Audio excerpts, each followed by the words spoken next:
Daniel chapter 1.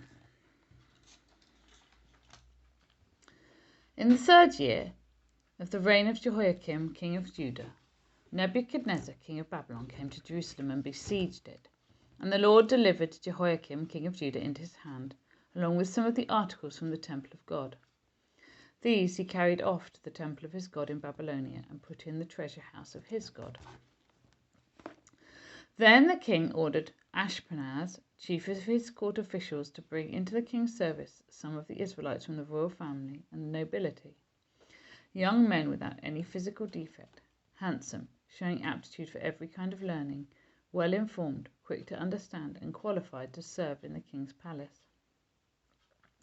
He was to teach them the language and literature of the Babylonians. The king assigned them a daily amount of food and wine from the king's table. They were to be trained for 3 years, and after that they were to enter the king's service. Among those who were chosen were some from Judah: Daniel, Hananiah, Mishael, and Azariah. The chief official gave them new names. To Daniel the name Belteshazzar, to Hananiah Shadrach, to Mishael Meshach, and to Azariah Abednego. But Daniel resolved not to defile himself with the royal food and wine, and he asked for the chief official for permission not to defile himself in this way. Now God had caused the official to show favour and compassion to Daniel, but the official told Daniel, "I am afraid of my lord the king, who has assigned your food and drink. Why should he see you looking worse than the other young men of your age? The king would then have my head because of you." Daniel then said to the guard, whom the chief official had appointed over Daniel, Hananiah, and Mishael, and Azariah, "Please test your servants for 10 days. Give us nothing but vegetables to eat and water to drink.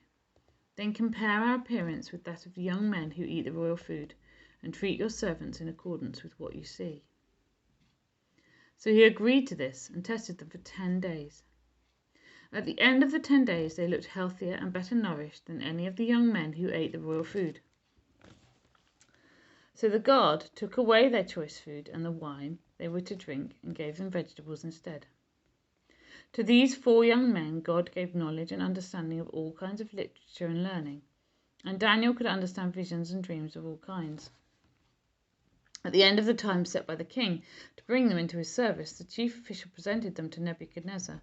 The king talked with them, and he found none equal to Daniel, Hananiah, Mishael, and Azariah. So they entered the king's service. In every matter of wisdom and understanding about which the king questioned them, he found them 10 times better than all the magicians and enchanters in his whole kingdom. And Daniel remained there until the 1st year of King Cyrus. Chapter 2. In the 2nd year of his reign, Nebuchadnezzar had dreams. His mind was troubled, and he could not sleep. So the king summoned the magicians, enchanters, sorcerers, and astrologers to tell him what he had dreamed. When they came in and stood before the king, he said to them, "I have had a dream that troubles me, and I want to know what it means." Then the astrologers answered the king, "May the king live forever. Tell your servants the dream, and we will interpret it." The king replied to the astrologers, "This is what I have firmly decided. If you do not tell me what my dream was and interpret it, I will have you cut into pieces and your houses turned into piles of rubble. But if you tell me the dream and explain it, you will receive from me gifts and rewards and great honor. So tell me the dream and interpret it for me." Once more they replied, "Let the king tell the servants the dream, and we will interpret it." Then the king answered, "I am certain that you are trying to gain time, because you realize that this is what I have firmly decided. If you do not tell me the dream, there is only one penalty for you. You have conspired to tell me misleading and wicked things, hoping the situation will change. So then tell me the dream, and I will know that you can interpret it for me." The astrologers answered the king, "There is no one on earth who can do what the king asks. No king, however great and mighty, has ever asked such a thing of any magician or enchanter or astrologer. What the king asks is too difficult. No one can reveal it to the king except the gods, and they do not live among humans."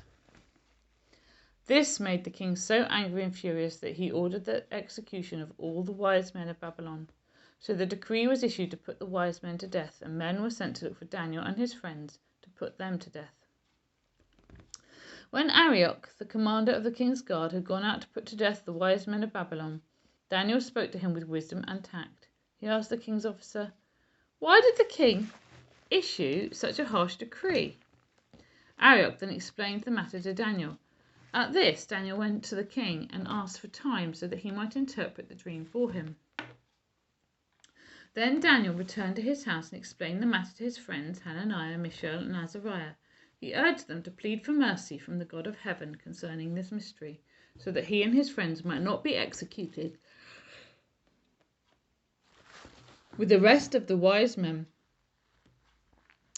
of Babylon. During the night, the mystery was revealed to Daniel in a vision. Then Daniel praised the God of heaven and said, "Praise be to the name of God forever and ever. Wisdom and power are his. He changes times and seasons. He deposes kings and raises up others. He gives wisdom to the wise and knowledge to the discerning. He reveals deep and hidden things. He knows what lies in darkness, and light dwells with him. I thank and praise you, God of my ancestors. You have given me wisdom and power, and you have made known to me what we asked of you. You have made known to us the dream of the king." Then Daniel went to Antioch. Then Daniel went to Arioch even. Then Daniel went to Arioch, whom the king had appointed to execute the wise men of Babylon, and said to him, "Do not execute the wise men of Babylon. Take me to the king, and I will interpret his dream for him." Arioch took Daniel to the king at once and said, "I have found a man among the exiles from Judah who can tell the king what his dream means." The king asked Daniel, also called Belteshazzar, "Are you able to tell me what I saw in my dream and interpret it?" Daniel replied, "No wise man, enchanter, magician, or diviner can explain to the king the mystery he has asked about. But there is a God in heaven who reveals mysteries. He has shown King Nebuchadnezzar what will happen in days to come. Your dream and the visions that passed through your mind as you were lying in bed are these. As your majesty was lying there, your mind turned to things to come, and the revealer of mysteries showed you what is going to happen. As for me, this mystery has been revealed to me, not because I have greater wisdom than anyone else alive, but so that your majesty may know the interpretation, that you may understand what went through your mind. Your majesty looked, and there before you stood a large statue, an enormous dazzling statue, awesome in appearance. The head of the statue was made of pure gold, its chest and arms of silver, its belly and thighs of bronze, its legs of iron, its feet partly of iron and partly of baked clay. While you were watching, a rock was cut out, but not by human hands. It struck the statue on its feet of iron and clay and smashed them. Then the iron, the clay, the bronze, the silver, and the gold were all broken to pieces and became like chaff on a threshing floor in the summer. The wind swept them away without leaving a trace. But the rock that struck the statue became a huge mountain and filled the whole earth. This was the dream, and now we will interpret it to the king. Your majesty, you are the King of kings. The God of heaven has given you dominion and power and might and glory. In your hands he has placed all mankind and the beasts of the field and the birds in the sky. Wherever they live, he has made you ruler over them all. You are that head of gold. After you, another kingdom will arise inferior to yours. Next, a third kingdom, one of bronze, will rule over the whole earth. Finally, there will be a fourth kingdom, strong as iron, for iron breaks and smashes everything, and as iron breaks things to pieces, so it will crush and break all the others. Just as you saw that the feet and toes were partly of baked clay and partly of iron, so this will be a divided kingdom. Yet it will have some of the strength of iron in it, even as you saw iron mixed with clay. As the toes were partly iron and partly clay, so this kingdom will be partly strong and partly brittle. And just as you saw the iron mixed with baked clay, so the people will be a mixture and will not remain united any more than iron mixes with clay. In the time of those kings, the God of heaven will set up a kingdom that will never be destroyed, nor will it be left to another people. It will crush all those kingdoms and bring them to an end, but it will itself endure forever. This is the meaning of the vision of the rock cut out of a mountain, but not by human hands. a rock that broke the iron, the bronze, the clay, the silver, and the gold to pieces. The great God has shown the king what will take place in the future. The dream is true and its interpretation is trustworthy. Then King Nebuchadnezzar fell prostrate before Daniel and paid him honor and ordered that an offering and incense be presented to him. The king said to Daniel, "Surely your God is the God of gods and the Lord of kings and a revealer of mysteries, for you are able to reveal this mystery." Then the king placed Daniel on a high position and lavished many gifts on him. He made him ruler over the entire province of Babylon and placed him in charge of all its wise men. Moreover, at Daniel's request, the king appointed Shadrach, Meshach, and Abednego chief ministers over the province of Babylon, while Daniel himself remained at the royal court. Chapter 3. King Nebuchadnezzar made an image of gold 60 cubits high and 6 cubits wide, and set it up on the plain of Dura in the province of Babylon. He then summoned the satraps, prefects, governors, advisors, treasurers, judges, magistrates, and all other provincial officials to come to the dedication of the image he had set up. So the satraps, prefects, governors, advisors, treasurers, judges, magistrates, and all the other provincial officials assembled for the dedication of the image that King Nebuchadnezzar had set up, and they stood before it. Then the herald loudly proclaimed, "Nations and peoples of every language, this is what you are commanded to do. As soon as you hear the sound of the horn, flute, zither, lyre, harp, pipe, and all kinds of music, you must fall down and worship the image of gold that King Nebuchadnezzar has set up. Whoever does not fall down and worship will immediately be thrown into a blazing furnace." Therefore, as soon as they heard the sound of the horn, flute, zither, lyre, harp, and all kinds of music, all the nations and peoples of every language fell down and worshipped the image of gold that King Nebuchadnezzar had set up. At this time, some astrologers came forward and denounced the Jews. They said to King Nebuchadnezzar, "May the king live forever! Your Majesty has issued a decree that everyone who hears the sound of the horn, flute, zither, lyre, harp, pipe, and all kinds of music must fall down and worship the image of gold, and that whoever does not fall down and worship will be thrown into a blazing furnace. But there are some Jews whom you have set over the affairs of the province of Babylon, Shadrach, Meshach, and Abednego, who pay no attention to you, your Majesty. They neither serve your gods nor worship the image of gold you have set up." Furious with rage, Nebuchadnezzar summoned Shadrach, Meshach, and Abednego. So these men were brought before the king. And Nebuchadnezzar said to them, "Is it true, Shadrach, Meshach, and Abednego, that you do not serve my gods, or worship the image of gold I have set up?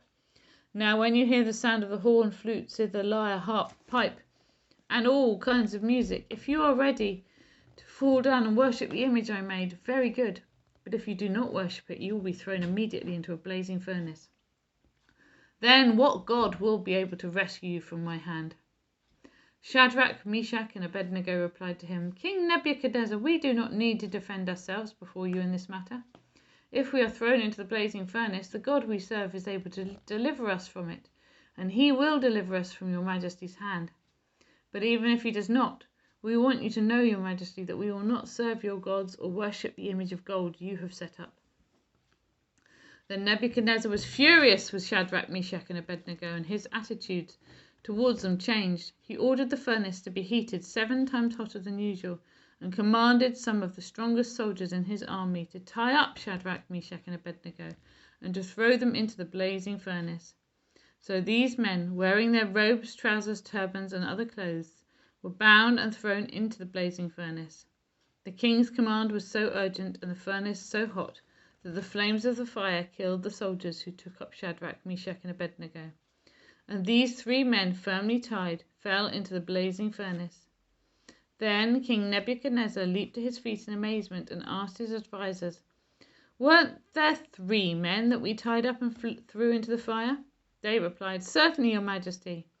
He said, "Look, I see 4 men walking around in the fire, unbound and unharmed, and the 4th looks like a son of the gods."